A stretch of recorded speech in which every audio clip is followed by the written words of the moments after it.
Hello and welcome to the Free Me From Me podcast. This is a space to dive a little bit deeper into this book because what I've been learning is this prayer, Lord, free me from me. It hits all of us in different ways, especially depending on the decade of life that we are living in. And so today I'm joined by my good friend, AJ Norman. AJ, welcome to the podcast. Thanks, Ryan. We are both in our 30s. Yes. How are you feeling about being on this podcast? I feel great. So excited. Okay, Awesome. So the question that we begin with is the book obviously divided into four sections. It's the performer, the controller. I promise I know them. The performer, the comparer, the avoider, and the controller. Yeah. And so today, as we're in the 30s decade, the question for you is, which of those four layers of the me maze stuck out to you the most? I fought this one. I did not want to choose this one. Okay. Some might say that I tried to control this one. Uh-oh. But for me, definitely the controller. Okay. And that is something that I feel like I've grappled with my entire life. Yeah. And in fact, somebody was reading this book and they're like, "Oh, I'm reading your chapter, The Controller." And it cut me so deeply. It hurt my feelings so bad. In fact, when I was reading it the first time, when you told me what the book was going to be about and you said what the four things were, I was like, oh gosh, because anything you've ever written has just absolutely punched me in the gut or stepped on my toes and kind of pointed things out to me that I've needed to hear. Yeah. And I was like, he's not going to do that with this one. And I remember reading it and reading the first three and just praying there was something that I could pull out deeper and be like, no, it was this one. And then I got to the controller and it was definitely just a big exhale. And that part of the book is such an exhale that I was able to be like, okay, this is me. Okay. This is where I'm at. So 30s controller is where we're at for this episode. So we're going to dive into it. Before we do that, I want to first say this. Lots of people won't know this. One of the major reasons why Free Me From Me was what it was is because you've literally been on this journey the entire time with me helping. If you don't know, AJ has just this incredible strategic mind where you just know how to take a message and get it out to the world. And honestly, it would have, I feel like a third of the people would have known about it without you. And so thank you for being on this entire journey with me, and great job. And now you ready to talk about the controller? let's talk about it. Okay. So you knew going in that it was going to be the controller. Tell me why, at this stage in your life, what is it about control that seems to be your thing that you gravitate towards? It's interesting because I think I've called it different things throughout my life, right? When I was really, really little, everybody was like, you're going to be an attorney when you grow up. Yeah. You're so good at arguing a point or, fighting for an outcome. Right. And then when I was middle, teenager, I was just plain argumentative, or I was always trying to get my way. And then it was middle age, in my 20s or whatever, they were like, oh, wow, you're such a good negotiator. And so there's always been different titles for it. But I think when I step back and I'm like, oh, I often say my biggest thing that I dislike is being misunderstood. And I know in the book you talk a lot about being known and having someone to know you. And which obviously I feel like being misunderstood is the opposite. And oftentimes when I say that I don't want someone to misunderstand my intentions or misunderstand me as a person, I'll say I really need to control that narrative, or I need to control. So, which is still the same connotation, still the same thing. And working for a long time, I worked in an environment and in a demographic where controlling the story, controlling the narrative, controlling the framework of things was the utmost importance. And it was what I was best at, because I was able to be okay, if we want somebody to think this, or we want them to do this, let's put all of these parameters in place. So I was able to take my talent and put it to work. But really what it was, when it boiled it down and when I read your book and went through all of this, I was able to go, oh, it actually isn't anything about talent. It's something that I'm just really good at holding on tight and making sure things happen in a very, very specific, strategic way. Okay, so this is interesting because with all four of these words, but especially with the controller, words are just words. We assign meaning to them. Yep. And so this word control, it's not like I'm not saying it's all completely bad or negative, just like performer, is like, so what, I'm supposed to not work on my sermon before because I don't want it to be like a performance at all. Like, no, of course, like part of that helps me get ready. Right. And so with control, to your point, there's like a lot of good that comes with this. We laugh sometimes about the Mary and Martha story that just like drives you nuts. Yeah, it drives me nuts. And like shout out to the Marthas of the world. Like if she hadn't been like controlling and planning the night, like nothing would have gotten done. Yeah. And we wouldn't have had dinner and we wouldn't have had drinks and all of that. And so can you talk to us a little bit? There's somebody's listening to this right now. They're like, yes, thank you. Like I'm the Martha. And like, could somebody like just acknowledge that? Yeah. Talk to us a little bit about like the good side of this. Yeah. And I think to your point, when you assign meaning to words, like when you just hear the word control, you can go negative or you can go positive. And like when you think about a car, like you want it to control well, you want it to have like very, very extreme, like, oh, okay, that has like I'm in control. That's like, so funny. But when you think of controlling or controller, then all of a sudden it takes on this like negative connotation of like, oh, I don't want to be in a relationship with somebody who's a controller because that means they're going to control me. Where really in any relationship I'm in, whether it be professional, personal, romantic, it's just like, I just want to be in extreme control of myself. So I think like the positive that comes of this is like, at any given time, if you ask me where something is, or if you ask me if something's been done, or if I know about something, I'm like, yes, check. Here's the response to that, because I feel like I'm in control of everything around me and I'm in control of the things that I'm in charge of. And I think that to me is very, very important, where other people are just like, oh, I don't know what's going on with that. Like that doesn't bother me. And to the example that you gave when it's Mary and Martha, it's like, okay, well, who do you think would have taken care of things when Jesus came over? And who do you think would have made sure that there was an invite and that people knew to be there and that there was wine to be served and that there was, and so I think that's, so I get caught up in that a lot. And I think that's something both in ministry and personally where I'm like, yes, like we have to do that, but we also like that this doesn't happen if we don't do X, Y, and Z. And my biggest, I feel like focus for me, at least over the last year, is like, how can I still have oversight and overview and know what's going on, but have my hands open enough that I'm not controlling an outcome.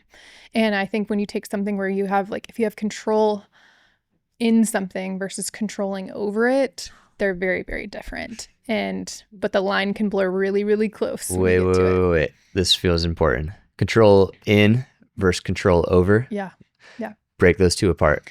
I feel like when you have control in something, like you have control over oneself. You have, I'm trying to think like the word I'm looking for, but more so like you almost have diligence in it. Like dominion over it. Yes, dominion, or like the people that go to the gym and they're like very, very regimented and they are like very like, I'm in control of doing something with extreme like self assuredness and just knowing like self-discipline. It's almost like discipline and control can sometimes be interchangeable. Interesting. But when you're controlling over something, it's like, no, you can't do that because I need to be in the gym. You can't do that because, and so it's like when you're trying to control outwardly versus the things that you can control inwardly is when you try to have control over things instead of within things.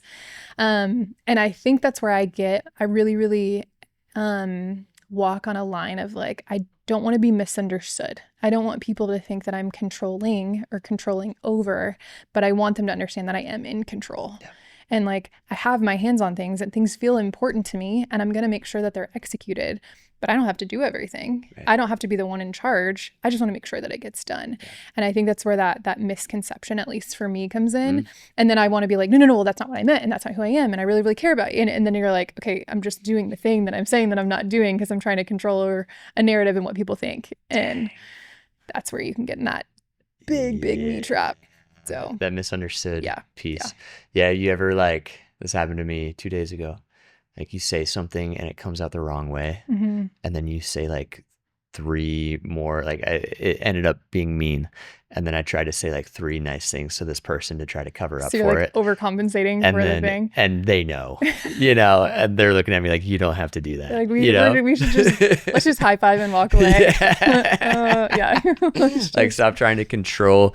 Like for me, like if I'm like, oh, if they walk away and they're like, Ryan's a jerk, like how could he say that? Like that's me going like, I don't want that to be your perception of me, and so I'm going to try to control this as much as I can and do as much damage control. And to your point, like part of that is like, apologize for things. Yeah. That's good. Yeah. Be kind. That's great. But controlling in the narrative versus controlling over it, that's a helpful framework for me, because I'm like, there's also times where I go over the line and I feel myself like now I'm being like super performative as I try to control this person's perception of me. And you lose authenticity. So you're like, I never would have said those three things unless I felt like I was back into a corner. Ryan's suddenly so kind all of a sudden. He's given me so many compliments. People are like, the same? Yeah. Wait. Oh, okay. No. But I think that's the thing is like you almost veer into inauthenticity when you're in a place whenever I feel like I'm controlling a narrative, I'm least like myself. Like when I feel like I have to overcompensate and get people to really understand and be like, but no, like, you know who I am, right? Like you know who I am. I'm trying to show you, like, you see who I am, versus them just being like, that's not it at all. And so I think when you lose authenticity when you have to overcompensate and hyper control things. And I think that's what I was so worried about when you told me about the 4 individuals. And I was like, oh no, he probably just thinks I'm in control. The whole time he was writing this book, he was like, AJ Norman, the biggest controller that I know. This to you. Versus like, we all have this in us. There's all pieces about it. Everyone. And but obviously some flare more than others. Yeah. And like comparer for me isn't something that I really, really struggle with, because I learned a long time ago that everything's such a highlight reel. And like, yes, we're going to compare in ways, but I would rather control how people see me so they don't have to compare. Like, you know what I mean? There's like other tunnels and vessels to get there. My perception, tell me if I'm wrong. No, tell me. Is that your competition has never been with other people as much as it's been with yourself. 100%. And so it's not comparison, it's control more of that. Is that fair to say? Yeah, that's totally fair. Yeah. Yeah. And I also get to control the level of competition, right? Because I'm always competing with myself. This is more fun this way because I can control it. Yeah. We're actually not competing over you, what you think we're competing about. No, seriously. Well, and what's also interesting is I think, so you talk a lot in that chapter about astrology and people wanting to just explain things away about it's because I'm a Gemini, or it's because I'm a Leo, or whatever. This is why that relationship didn't work out. Exactly. It's not because I haven't worked through my stuff from the past. It's because I was born in It's February. not because I'm a jerk. It's because I was just born in the wrong month. Right. Yeah. My mom should have really held off. But it's interesting because like I've never really struggled with that. Like every once in a while when people will say that, I'm like, oh, that's interesting. Like what you think that I am as a Leo versus who I really am. But one thing that I really leaned into that kind of stopped me in my tracks when I was reading it is birth order. So because I'm not only am I the oldest child, but I'm the oldest daughter and I'm the only girl. And so I feel like naturally I carried on a lot more than my younger brothers did. And my responsibilities were much higher. And there's often times where I feel a level of responsibility that those around me don't feel because I just always had to take care of it. And so I think often I would be like, well, the reason why I have to be in control is because nobody else can. Like my 2 little brothers are younger and my mom expects me to. And I carried that into adulthood. And then I started thinking about it and I was like, okay, but whose choice is it to still carry it into adulthood? Who's requiring that of me? And for a long time in therapy, I would go to my therapist and be like, I feel like I have impossible standards. And I have a really close friend, Whitney. Her and I we're both oldest daughters, and we'd talk about it and be like, why do we have such seemingly high expectations? Why is it that we just like, if you say you're going to be there at 3:00, either be there at 3:00 or text me at 2:45 and let me know you're going to be late. But like, don't text me at 3:07 and be like, hey, I'm not going to make it at 3. Obviously. Like, why is that so hard for people just to like shoot the text message? Yeah. Or if we're going to start the podcast at 4:30, don't start it at 4:37. Well, you did let me know. You're probably gonna be late, so that's okay. But you know what I mean? Like, it's like the common courtesy. And I was like, are my expectations too high just for somebody to just like shoot me a text and be like, hey, I'm probably gonna be late? Because if you are, cool, I don't care. Yeah. And we were talking about this, and she's like, I think the reason why you feel that way and you feel so strongly and feel so impossible when it comes to these things isn't because you want to control the time that somebody wants to get there, but because no one gave you that grace when you were younger to allow you to be late. And so because you never felt like you had room to be late, you don't understand why everybody else gets to be late. And that was so like mind rocking for me, because I'm like, okay, am I a control freak that's actually just like controlling everything around me?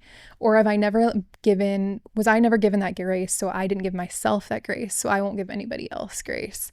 And how do we stop the cycle of that? Like, how do I just like slow down and go, okay, let me say this prayer of like when somebody doesn't text me and they're like, hey, by the way, I'm 15 minutes out and we were supposed to meet 20 minutes ago. Is that actually a big problem, or is that a me problem where I have to go, hey, you can't control their outcome, you can't control them getting here? Like, is it that big of a deal?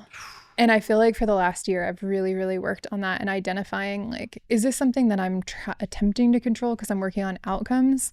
Or is this something I'm attempting to control because I've forced myself to be so in control my whole life? Say more about the working on outcomes part.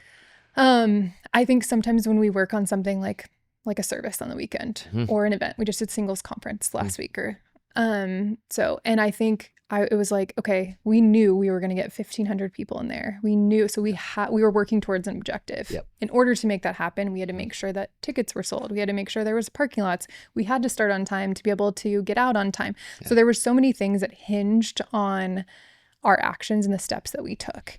It wasn't because it was like, no, well, AJ said we had to start at 6:30. We had to start at 6:30 because you were speaking for 35 minutes. There was a 15-minute break. There was a panel. I think it was more like 45. My bad. It only counted when you turned the timer over. I just forgot. I got to preaching. Yeah.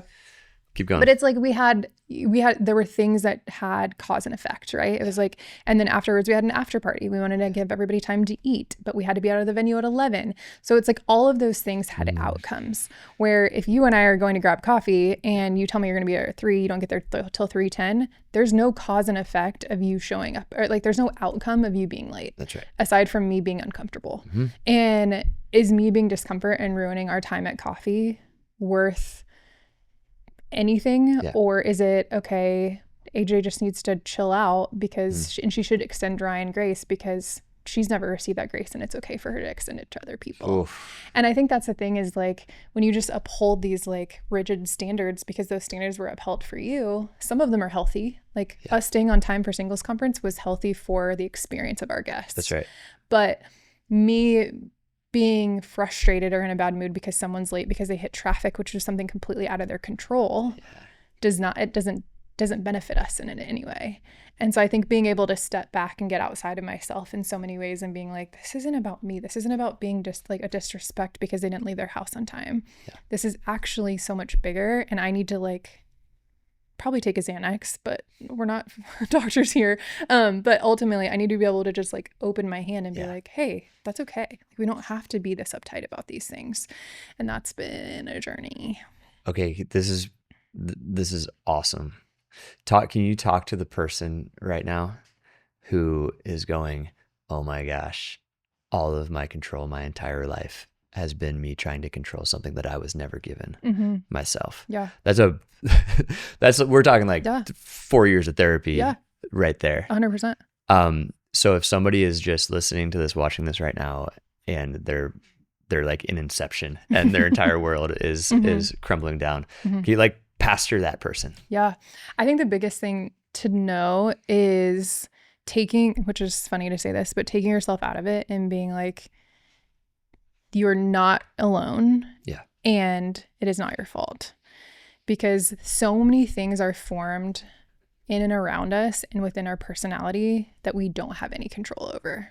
So like your demeanor, us being introverts, like all of those things, like we had no choice in the matter. It just became rooted and sewn into our personality. And then we were just kind of like put out here to just figure it out, right? Like Yeah. I didn't get to choose my sense of humor. I didn't get to choose Yeah. any of those things. And I feel like sometimes our need and want for that level of control wasn't a choice. But what we do get to choose now, and what we do get to choose, is how we handle it. Wow. I think that's why I used to get so frustrated and so angry at the Mary and Martha story. And I felt like so attacked that it was even in the Bible, because I'm like, God, you did this. Like, you made me this way. You made me the responsible person that always makes sure that everything is ready for a meal. And then you're going to like kind of like poke at me and let every preacher in the history of time at every church be like, don't always be the man. Make sure that you're being, Yeah. And so I had a really, really tough time with that initially. And every time I would hear the story, or every time, a church leader would be like, make sure you're making a choice between the Mary and Martha tonight, like at an event, I would just be like, that sucks, because I didn't choose to be high strung and this way, I promise. But so I think it's one, acknowledging like, this may not have been a choice, but it was made in purpose. So I do know the things that I do and the level of specificity that I operate in, and knowing every level of everything around me is done in divine design. And it's how I use that tool and either nurture it or hinder it. And I feel like I've spent a lot of time just being like, well, yep, I'm the best and I know all of the things. But that wasn't doing me any favors. So it was really like handing this over and being like, okay, Lord, like this feels tough. It feels like I don't like being the one that knows all the things. I don't know everything. Let's be very, very clear. But I don't like being the one that feels like they're on top of everything and everybody else is having a good time. Like, why does everybody else just get to sit at your feet and take it all in, while I have to be the one that worries about carrying everything? Like that doesn't feel fair. And I think in that, him helping me separate and sift through, okay, what things do you really have to carry, and what things have I asked you not to? Like, or I haven't even asked you to. And I think that's what's been really fun for me over the last year, is being like, oh, you didn't actually ask me to pick that up. So what I would encourage anybody listening that feels targeted by that story in the Bible, or that feels like they carry too much, is what you're carrying did he ask you to? Because so many times over the last year, I've been like, oh, I don't think you asked me to do that. I think I became my own hero, or I became the older sibling, or the only one who could. And I took on a whole slew of things that you didn't ask me to. And now I have to figure out how to put them down. And it's okay to put those things down. And I think that's the next level, is knowing just because I put something down doesn't mean that I failed. It doesn't mean that it was too heavy to carry. It just means that that wasn't mine too. And that's okay too. Wow. Okay. So we have a really tangible example that you just mentioned in the singles conference, is like leadership 101.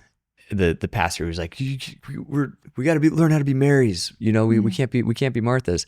It's like, yeah, but if you had just sat at the Lord's feet, hypothetically speaking, Friday night, and in all the time leading up to it, there wouldn't have been a venue, and there wouldn't have been food trucks, and there wouldn't have been an after party, and there wouldn't have been music, and there wouldn't have been, you know what I mean? Yeah. Like literally everything that you coordinated to put together was all essential stuff, right?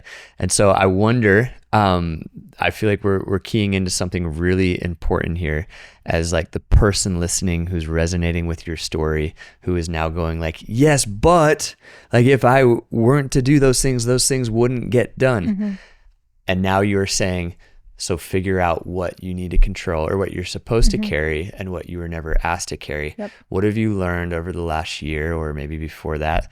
Like, okay, if somebody's in their 20s listening to this and they're like, this is me to a T, like, what would you say to them? Like, help them learn this lesson the easy way.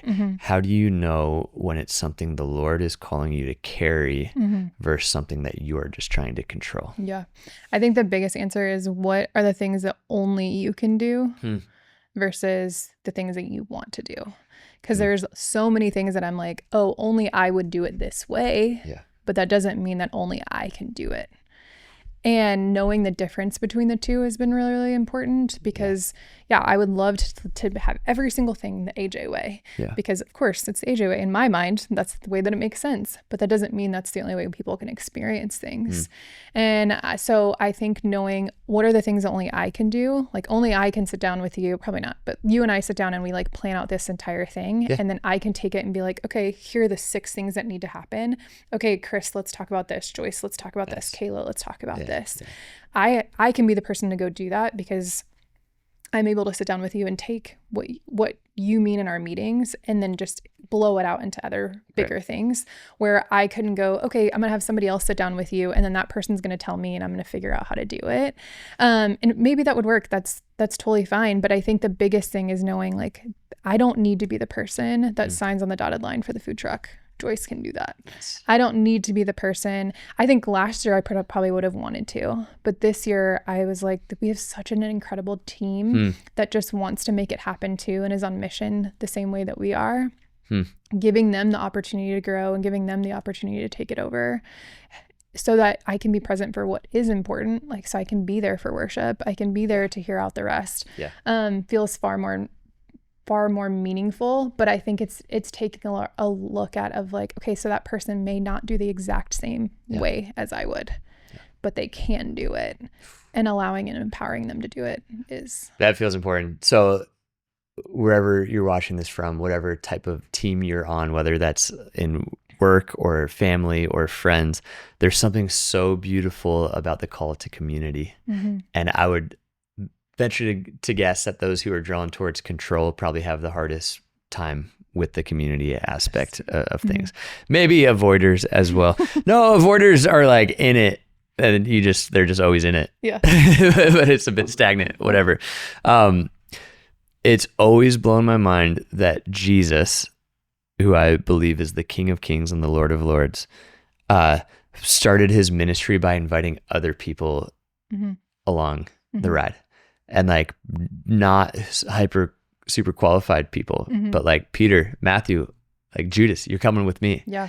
And then with like, when there's 5,000 hungry people, he looks out and his disciples are like, where are we going to get them food? And Jesus is like, give them something to eat. Like he's like inviting them to be a part of like the most important moments and events in human history.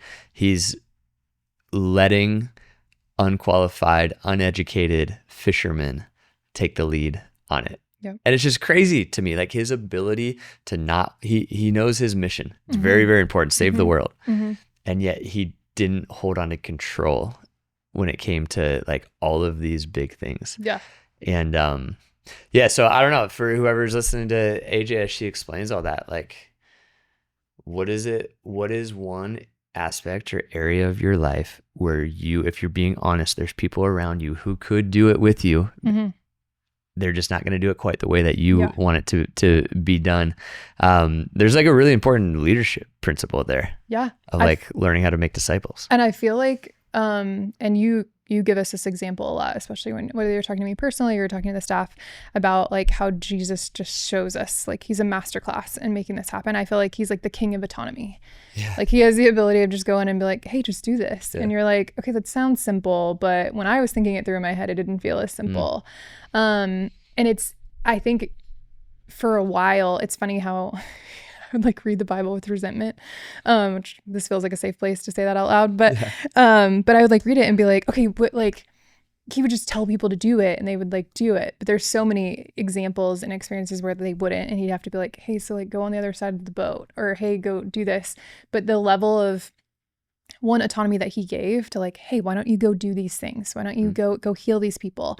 And he was the one, if you really think about it, that the only one that they would have imagined could do it. But to give it away and give them the ability to lead and go do that. Yeah, it's very humbling to think about, especially when I think I'm the only person that can pay a food truck. Right. Yeah. What's the adage? I think it's probably Craig Groeschel. You can have control or growth, but you can't have both. Yeah. I'm sure 1,000 different people have said that, but it's just true. You know, and I think in writing the book, it was such a humbling reminder to once again realize like I'm just one person who has a limited amount of decades on this earth and can play my part in making heaven more crowded, but it's just going to be a part. Yeah. There's going to be a time where I'm gone, whatever. And so like, let everything that I do, Lord, free me from me. Let this be about more than just me. Let it be about empowering the next generation and all of that. I wonder, for the, I just keep feeling like there's a controller in their 20s listening to this right now, who just has like 1,000 questions for you of like, AJ, but how did you get to this point? Like, so much of this book is about self-awareness. Yeah. It's about realizing like, oh, I do that, don't I? With no shame and no condemnation. And that's important, by the way, to remember, like in Christ Jesus, there is no condemnation. And so we find ourselves in the mimes all the time, but you don't have to escape the mimes for salvation. This is a lifelong process of sanctification, but you're already saved because of what Jesus did for you. So now with no shame and no condemnation, talk to the person in their 20s, the controller in their 20s. How do we look in the mirror and learn how to be like really, really honest with ourselves about when we're controlling? Well, I think what's most important to think about is, I'm sure control thus far in a 20-something-year-old's life has paid off. Because totally, you know what I mean? Like if you're controlling the way that you are in high school and you control your GPA, then you're going to get into a college. You control getting into the college, then you get into the great career. And if you control, okay, well, if I'm going to date somebody from 24 to 21st to 26, and then I'm going to get engaged, and then I'm going to get married, and then we're going to have 2.5 kids and a golden doodle. And it's like, I'm sure there's a place in which that control really works. Yeah. And to be fair, it did for me too. I had every single thing planned out exactly. Like, there was no choice. I was going to be successful. People were going to envy me. Anybody that thought, counted me out was going to be wrong, and they were just going to rue the day. And I spent so much time making sure that I controlled my narrative and my outcome to be the person that everybody underestimated me to be. Or so I thought, right? I don't think anybody cared, but I had told myself like they've underestimated me.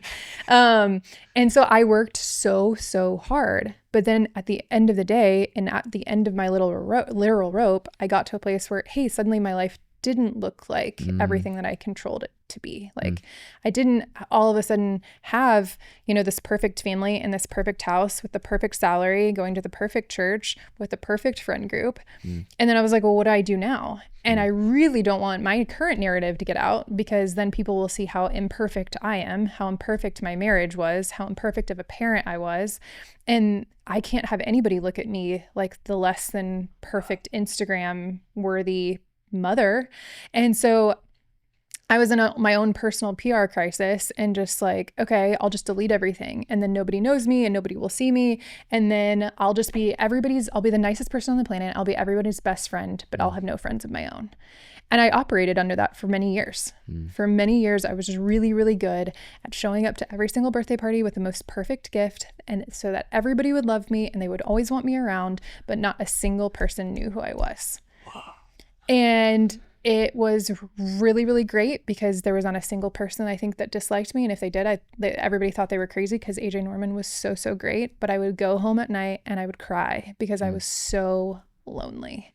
I had nobody who knew who I was, and I was so scared. I remember asking you, I'd be like, when you write in your journal, like, do you ever worry that somebody's going to read it? And I think you joked and you were like, I don't think anybody can read my handwriting. They just can't read my handwriting. So I gotta, it's a real gift. But I had asked you that because I was like, I didn't even trust writing my thoughts down, because what if somebody read my thoughts and knew that I wasn't this perfect person that everybody had saw in public, but at home I was just an absolute mess, an absolute wreck. I mean, it got to the point, I remember a girl came over to my house. It was like the first time I'd seen her. I invited her to my home, and the first thing that she did is she ran to my kitchen and she opened my pantry, and she looked at my pantry. She's like, I've just always wanted to know what your pantry looked like. And I was like, what? And she was like, yeah, she's like, I just knew that it was like psycho organized and so perfect. But what she didn't know is I stressed out that morning because I had left 3 wrappers in the thing. And I was like, what if somebody comes over and sees? And what if someone goes into my laundry room and sees that I haven't done laundry? And I was holding myself to an absolute uncompromisable but miserable standard where nobody knew that I didn't want to do laundry. Nobody knew that I was literally like, I would decline events just so I could sit home by myself for like 72 hours straight. Then I didn't have to talk to anybody else because nobody expected anything of me. And that way I could recharge because I wasn't being true to myself and I wasn't being true to like, no one got to know me. And I wouldn't let them because I was so worried that they wouldn't see that I was perfect and they wouldn't see that I had it all together. And it was more important that I, at the time, that I upheld this image instead of just being like, a broken, okay person. And when I first started coming to Red Rocks, and you guys like, we're imperfect people. And I was like, some of us, you know? And now I'm just like, no, I was such a broken mess, but I was, you know, assembled with Scotch tape on the outside where all the shards of glass were on the inside. And so they're the person that's like, no, I feel seen. I feel like I have to be together. There's not a single person on this planet that has it all together. Yeah. There's like, if there's an influencer that you think that does, they have a staff of 14 people behind them that are making it look that way. Oh yeah. And I think that's why, especially the next generation, craves authenticity so badly. Because I think if I just had one person that was able to be like, hey girl, like you don't have to fill that clear container full of Cheerios every single week when you don't even eat Cheerios. Just somebody just told me to relax and told me it was okay not to be perfect. But I was so worried that if I didn't control that and if I didn't control the way people saw me, no one was going to love me and no one was going to care for me. And I think that journey of just sitting back and going, okay, I can invite somebody can come over to my house. And it was a very slow start. Like there's a very, very slow start. I had one friend that I would allow to come over that I was like, okay, I didn't do the laundry today. And I just want you to know. And she's like, your laundry room's not even near your living room. What are you talking about? And then I would like not fold the blanket perfectly in the living room. And then I would not. And so it was like this very, very slow start. Yeah. And for people just to let in and be able to like cry in front of people. And I did crazy things to try to, like get myself in a place of health where I wasn't controlling it. I started coming to work without makeup on. Especially on weekends, because I was like, awesome. I'm not going to put makeup on before I get here because then people will see that I'm not perfect. And I don't think genuinely anybody cared, but for me it was such a big deal because they weren't seeing me as like my perfect piece. So anyway, I say all of that to say, for me it wasn't an easy path, and I think it was much worse than anybody knew, like my hyper level of control. Because I just wanted so badly not to people to judge me by my mistakes or how my marriage went or how my parenthood went or how all of those things went. So I was like, okay, if I can just show them this really shiny thing in the now, they won't worry or think or ask questions about the then. Oof. When both of those things are so important for my story and who I am and part of my testimony. And I just, for the longest time, had to hold up this perfect image so nobody would discount or discredit me for something before. So anybody that's sitting in it or hyper controlling something, maybe not as badly as I did, but was just holding on to it too tightly.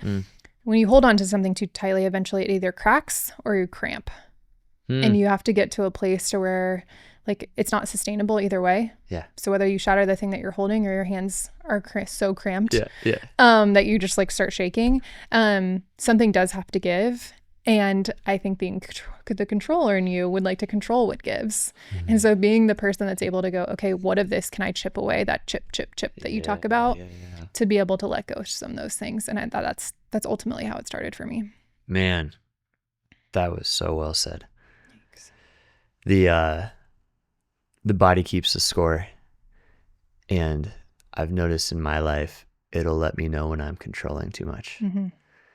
And the controller in me goes, oh, I need ibuprofen. You know, like there's a way to like control this. Maybe I shouldn't have drank that 6 cup of Americano this morning. Right. Okay, that's a big one for me. Energy wise, I just run off low energy.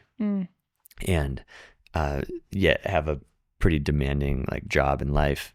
And so caffeine for me is a way to like, I just came off of preaching singles conference and then going to Denver and doing sermons there and then flying back. And today I had to get something ready for a talk I'm giving in the morning. And I was like so low on energy that like I literally had 3 cups of coffee and a Magic Mind. You know what I mean? And put somebody else into a coma. Right. And that's not good. I'm not saying that that's good. interesting to me how I will go, yeah, but I need this as my way of controlling. The reason my body is so tired is it's like shouting at me, hey, you need to rest. Like you need to slow down. You need to stop. You put too many things on your calendar. You need to learn from this, right? Instead, I just go, no, I just need more coffee. Yeah. You know what I mean? Yeah. It's amazing when you really start to like take inventory of your own life, how often we try to overcompensate with what our body is shouting at us that we need by trying to go, yeah, but this is who I am. And so I'll take whatever, and it can get a lot worse than caffeine, you know, in a hurry. All the different ways we try to control, man, it's like I'm convinced. So when I was done with the second draft of Free Me From Me, I sent it to the editor and she was like, hey, it's still too long. And so I was trying to make cuts, and I tried to cut the I've got all the known I need chapter at the end, and she wouldn't let me cut it. Good. Which I'm really grateful for. Me too. Because I've started to realize like so much of what I'm trying to control is feeling known by other people. And so like the caffeine example, I'll keep drinking the caffeine so that I keep having energy, so that I can keep producing content, so that people will keep seeing my content and go, Ryan, thank you for that content, because that's how I feel known. So that's one of my ways of controlling, feeling known, you know? But then what happens is like, I'll go try to rest. Like I'll go on vacation, and 2 days in I'll go, oh, I should write something. You know, like I should create something else. And there's a piece of that that's beautiful. There's a piece of that that's me, like that's who God created me to be, and I love it, and it's great. And there's another piece of me that's trying to control people's perceptions of me and trying to be known, you know? And so there's this chapter in the book that we're alluding to called You've Already Got All the Known You Need. I think I just called it All the Known You Need. And it came from YouTube video I was watching at a conference, this actor named Tony Hale, who's in Arrested Development, talking about the question was, is fame all it's cracked up to be? And he's this famous actor, and he brilliantly lays out, he goes, everybody thinks that they want to be famous because they want to actually be known. But just because a whole bunch of people follow you on Instagram doesn't mean that you're actually known. And so like the dad in Alabama who's working 40-hour a week to put food on his table and has an awesome family who knows them is often like more known and more seen than the celebrity who has this giant spotlight on them. And then he goes, when you realize that you have all the known you need. And that was the line that for me, like brings down that wall of control. I've already got all the known I need. I'm curious for you, how have you experienced that in your life? Have you had any moments along the way where you realize like, oh, I've got all the known I need?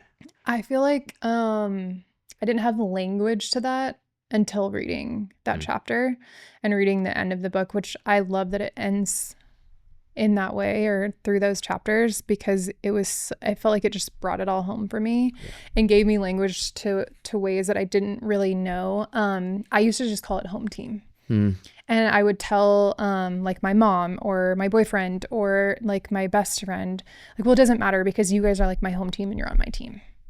And so the language I used to use before reading Free Me From Me would just be like, well, I just know that like this person's on my team. And it was more team oriented than it was like, I've got all the known I need. And I feel like this language is much better because so many people are on my team. Like I have a whole team of people that work here, but it's different when you have somebody that just knows your intent and knows you through and through. I think the biggest struggle that I had in accepting that was allowing myself to be vulnerable enough to allow people to know me.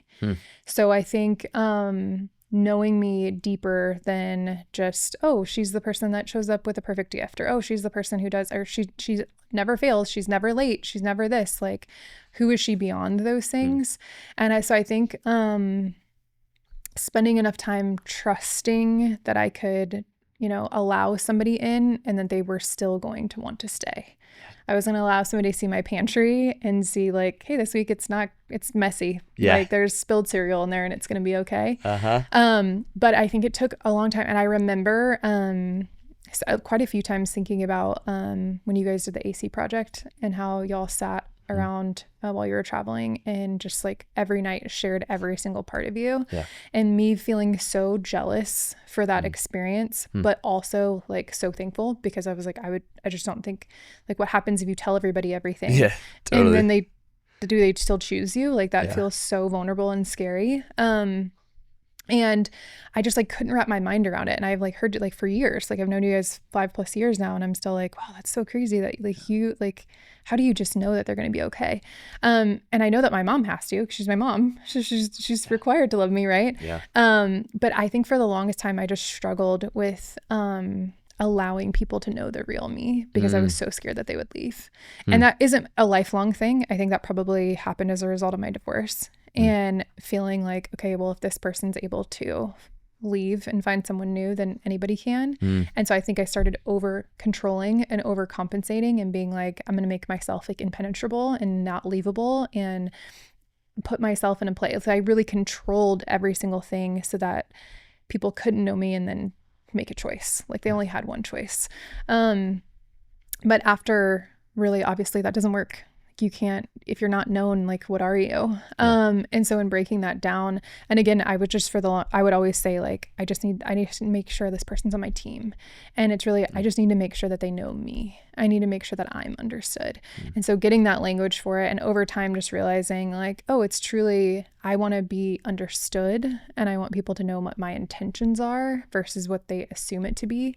And that really, really helped me go, wait a second. And when I have bad days, or if my feelings are hurt, or if something happens, immediately the first thing that I do is I will like text the person closest to me, and we'll just be like, hey, I have really big feelings about this. I feel like it's making me feel these things, but I know that that's not true. Or are there blind spots that I'm missing? Because then I trust that person to be like, hey, those big feelings are like conquering your mind.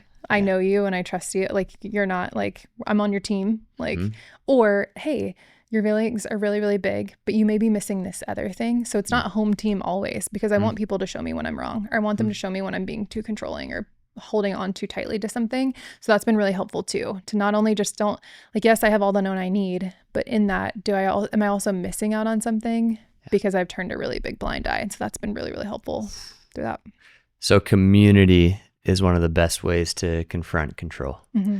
And I would say, what I also heard you say is confession. Community and confession is literally like the antithesis of control. Truly. I was meeting with a friend years ago, and this is not to throw him under the bus. Any of one of us this could happen to. He had an addiction in his life, and nobody knew about it. And he was telling me about it, and he kept saying, don't tell anyone, don't tell anyone, don't tell anyone. And what I challenged him with is, hey, all of the freedom that you're looking for is right on the other side of letting go of this controlling your reputation. You know, and that's not to say like everybody needs to know, they don't, but God, I think, created it that way, where there's so much power in like having safe people in your life that you can talk to about things. Because when you're trying to control how people think of you, telling people the bad parts is like the worst thing in the world. But then you do it and you're met with love, and it just completely, it's the most like transformative experience in the world. Yeah.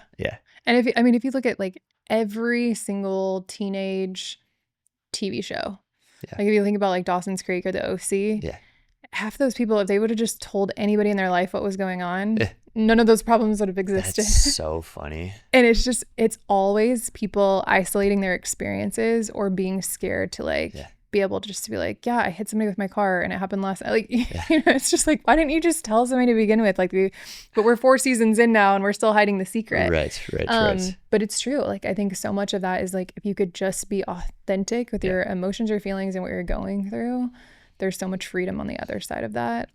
And it's that control that really gets you in trouble. That's it. Well, AJ, thank you. Thank you for sharing. Any other thoughts or anything you want to leave us with? No, I think, like I said, I'm so grateful for the book. I'm so grateful for the language that it's given.